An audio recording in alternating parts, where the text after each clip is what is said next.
ইসলামী আন্দোলন বাংলাদেশ কুড়িগ্রাম জেলা শাখার সংগ্রামী সিনিয়র সহসভাপতি 26 কুড়িগ্রাম 2 আসনের সংসদ পদপ্রার্থী অধ্যক্ষ মাওলানা নূর হক বক্তব্য রাখছেন। অধ্যক্ষ মাওলানা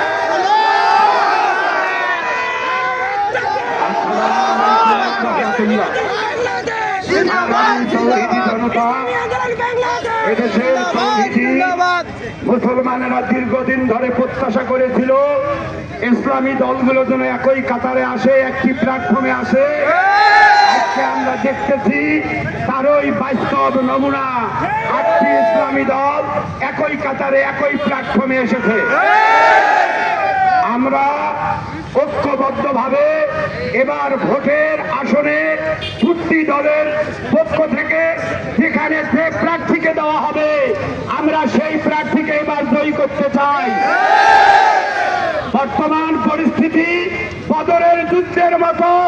আল্লাহর নবী বলেছেন আর যদি আজকে বদর প্রান্তরে মুসলমানেরা পরাজিত হয় তাহলে ইসলাম মিটিয়ে যাবে। এবারে 26-এর নির্বাচনে যদি ইসলামপন্থীরা পরাজিত হয় চিরতরে আমাদেরকে প্রতারিত হয়ে থাকবে।